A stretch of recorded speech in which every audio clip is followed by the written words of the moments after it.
Big breaking news, পশ্চিমবঙ্গের নাম পরিবর্তন। নতুন নাম কি হবে, বাংলা নাকি জয় বাংলা? সত্যি কি পশ্চিমবঙ্গের নাম পরিবর্তন হয়ে যাচ্ছে কিনা, কাদের দ্বারা কিন্তু এমন নাম পরিবর্তন করতে চাচ্ছে, এই যে যাবতীয় তথ্য টোটালটাই কিন্তু আজকে আমরা এই ভিডিওর মাধ্যমে দেখে নেব। তো চলুন বেশি দেরি না করে ভিডিওটা শুরু করা যাক।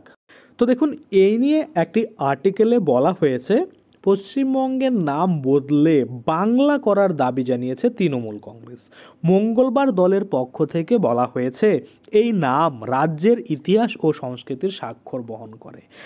রাজ্যসভায় জিরো আওয়ারে বিষয়টি উত্থাপন করে দলের সাংসদ ঋতুব্রত বন্দ্যোপাধ্যায় বলেন, 2018 সালের জুলাই মাসে পশ্চিমবঙ্গ বিধানসভায় সর্বসম্মিলিতক্রমে রাজ্যের নাম পরিবর্তনের প্রস্তাব পাশ হয়েছিল, কিন্তু কেন্দ্র এখনও তাতে রাজি হয়নি। তিনি বলেন, পশ্চিমবঙ্গের মুখ্যমন্ত্রী মমতা বন্দ্যোপাধ্যায় প্রধানমন্ত্রী নরেন্দ্র মোদীকে চিঠি লিখে বলেছেন যে নতুন নামকরণ আমাদের রাজ্যের ইতিহাস, সংস্কৃতি এবং পরিচয়ের সাথে সামঞ্জস্যপূর্ণ হবে এবং আমাদের জনগণের আকাঙ্ক্ষার প্রতিফলন ঘটাবে। 1947 সালে দেশভাগের সময় বাংলাকে বিভক্ত করেছিল। ভারতীয় অংশের নাম ছিল পশ্চিমবঙ্গ এবং অন্য অংশের নাম ছিল পূর্ব পাকিস্তান। 1971 সালে পূর্ব পাকিস্তান স্বাধীনতা ঘোষণা করে এবং বাংলাদেশ নামে একটি নতুন রাষ্ট্র গঠিত হয়। আমরা যদি দেখি, তিনি বলেন যে আজ পূর্ব পাকিস্তান নেই, আমাদের রাজ্যের নামও পরিবর্তন করার প্রয়োজন রয়েছে। পশ্চিমবঙ্গের মানুষদের জনাদেশকে সম্মান জানাতে আমাদের এই পরিবর্তন।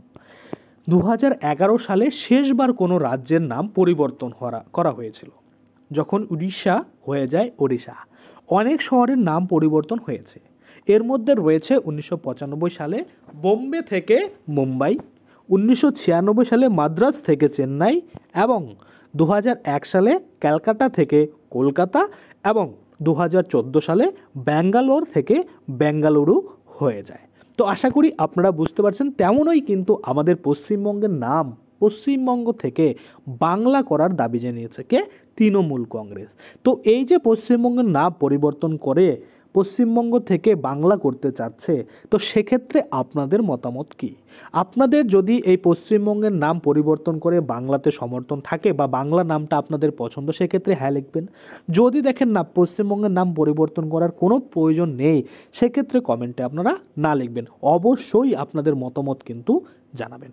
আশা করি আপনারা বুঝতে পারছেন। আজকের জন্য ভিডিওটা এখানেই শেষ করব। যদি ভিডিওটা ভালো লাগে অবশ্যই একটা লাইক করে দেবেন। যদি আমার চ্যানেলে প্রথমবার ভিজিট করে থাকেন, নিচে একটা রেড কালার সাবস্ক্রাইব বাটন দেখবেন, ওখানে ক্লিক করে সাবস্ক্রাইব করতে পারেন। আর সাথে যে বেল আইকনটা রয়েছে ওখানে ক্লিক করে বেল আইকনটাকে এনেবল করে দেবেন। তাতে করে কী হবে, যখনই আমি এই ধরনের কোনো ভিডিও বানাবো সেটার যে নোটিফিকেশান সেটা কিন্তু আপনার কাছে পৌঁছে যাবে।